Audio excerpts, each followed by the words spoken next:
Hello everyone and welcome back to my kitchen. I am a huge fan of cinnamon rolls, sweet rolls, bread rolls, and today I wanted to share with you guys my recipe for almond sweet rolls with cream cheese icing. These are simply divine. They're super fluffy, extra delicious, and really easy to make. I really like these for a weekend breakfast or brunch, and Mother's Day is just around the corner. This is going to be a perfect treat for mom. I'm going to start things off with a soft yeast dough, and I use this dough recipe across a lot of my other recipes like my classic cinnamon rolls and my poppy seed rolls, and then we'll make a creamy almond filling with almonds, butter, sugar, just a touch of cinnamon, get those baking in the oven, and then we'll finish them off with a cream cheese icing. I like to add just a touch of amaretto liqueur or some almond extract to add a little bit more of that almond flavor. You guys are going to love these from the very first bite. Don't forget to head on down into that video description box for the recipe link. I always have everything online, including metric measurements. Meanwhile, let's get started. The first ingredient we'll need for the yeast dough is 1 cup of whole milk heated to between 120 and 130 degrees Fahrenheit. If the milk is too hot or too cold, it won't properly activate the yeast. We'll pour this into a large mixing bowl. I'm going to sprinkle in just a few tablespoons of the ½ cup sugar we'll need for the recipe. This will help activate the yeast, and we'll need 1 tablespoon of dry active yeast. Just kind of sprinkle it over the milk, and we're going to let this stand for about 5 minutes. The proof yeast should look light and foamy. Go ahead and whisk that into the milk and then add the remaining sugar. Next, we'll need 2 large eggs at room temperature.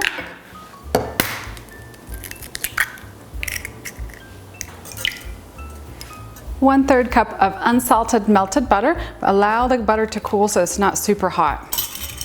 1 teaspoon of almond extract. And 1 teaspoon of vanilla extract. 1 teaspoon of sea salt. Whisk this all together. With my wet ingredients mixed and ready to go, we could add our dry ingredients. I have 3½ cups of all-purpose flour. I'll use anywhere from 3 to 3½ cups, and I also like to have a little extra on the side for dusting. And we'll need ½ cup of dry roasted unsalted almonds. I pulse these through my food processor. This mixture is a little bit more coarse than like a regular almond flour, just so that I have a little bit of that nuttiness, kind of like that crunchiness in the dough, and the roasted almond aroma is so incredible, really nice and nutty. So if you have raw almonds at home, you will want to roast those in the oven. I'm going to leave some instructions on my website. And I'll start adding my flour gradually, about ½ cup to 3/4 cup at a time. Make sure you give it a good whisk after each addition. You don't want any clumps in your dough.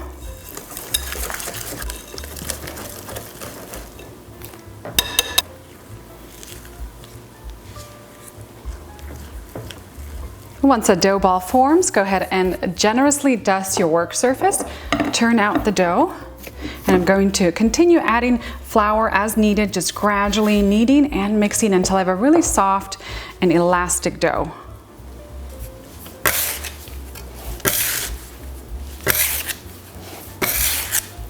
The dough should be really soft, almost slightly sticky to the point where you might have to dust your work surface with a little bit of flour.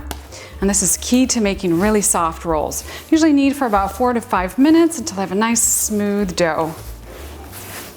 I'll place my kneaded dough back into the mixing bowl. No need to get a new one and get it dirty. We'll cover it with a towel and then set this into a warm corner of your kitchen. I usually place it onto my stove. It's nice and warm, or if I have my oven preheating, and just let it sit for about an hour, hour and a half until the dough is doubled up in size. Meanwhile, I'm going to show you how to make that incredible almond filling. Start with 1 cup of dry roasted unsalted almonds. We'll place those into a food processor. And you want to pulse the almonds until they're crumbly and fine, but not quite as fine as almond flour.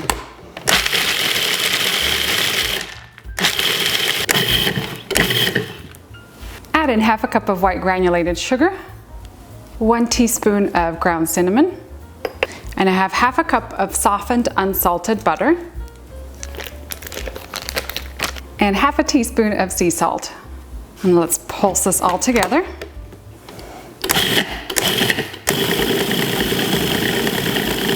Pulse all these filling ingredients together until you have a kind of a thicker paste that's easy to spread.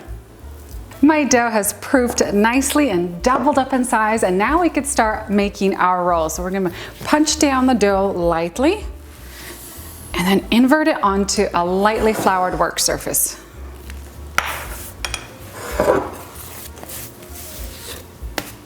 I'll lightly flour my rolling pin, and then we need to roll the dough out into a large square or rectangle. I usually do about 20 by 20 inches. Sometimes I'll do like a 22 by 18 inch.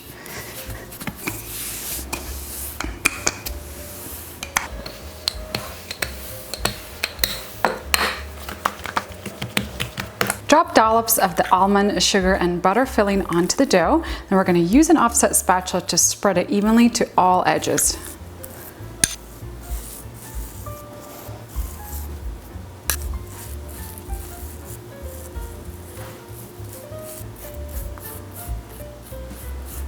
Next, use a knife and cut about 12 strips. I like to divide it in half first.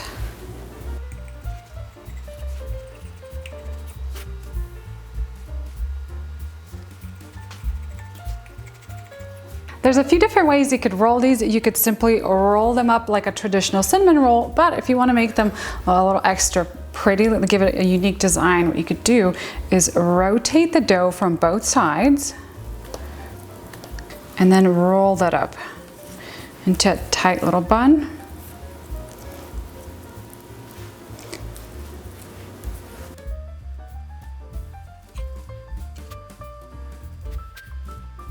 Place the rolls into a casserole pan lined with parchment paper.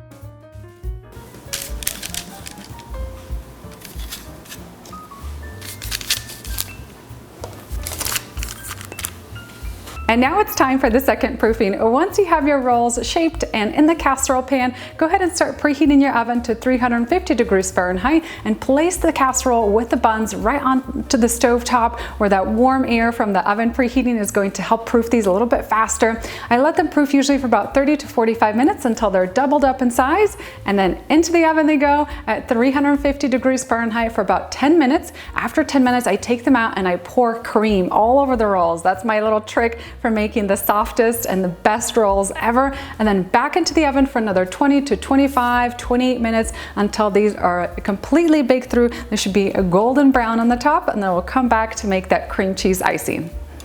Starting with 8 ounces of softened cream cheese in a mixing bowl. I'm going to use my mixer here for a couple minutes and beat the cheese until it's nice and creamy. To the cream cheese, I'll add in a 1/4 teaspoon of sea salt, a tablespoon of amaretto liqueur. You can also add in a teaspoon of almond extract and 1 cup of confectioner's sugar. Mix this all together.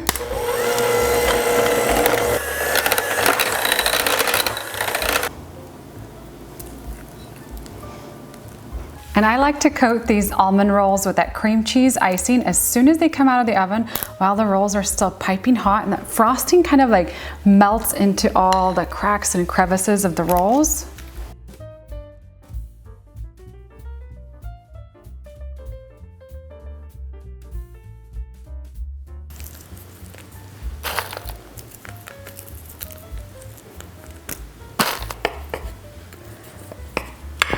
Oh, these look so fluffy and so delicious. I can't wait to enjoy. I like to line the pan with some parchment paper, just makes for easy cleanup at the end. Insert a little spatula. This first one's always a little hard to get out. Oh, check that out. Doesn't that look glorious?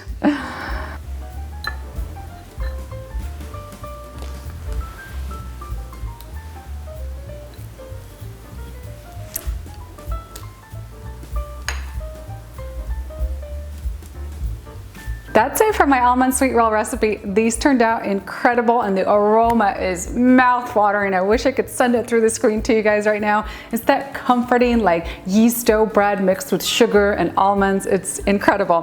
For the full list of ingredients and the printable instructions, don't forget to head on down into that video description box and make sure to check out some of my other bread roll recipes. Time to dig in and enjoy. I'm gonna get a little more cream cheese icing. Absolutely love it. Gotta have some extra on the side as well. Oh, these look so good. Let's dig in and have some of these.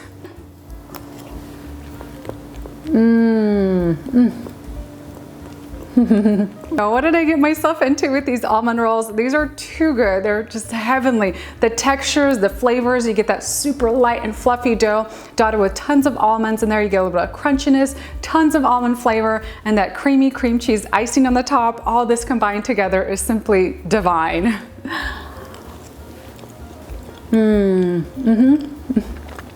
You guys need to run to make these incredible rolls for your next breakfast or brunch. They are going to be the biggest hit. Don't forget to head on down into that video description box for the recipe link. Thank you guys so much for watching my latest episode, and I'll see you next time with a new recipe.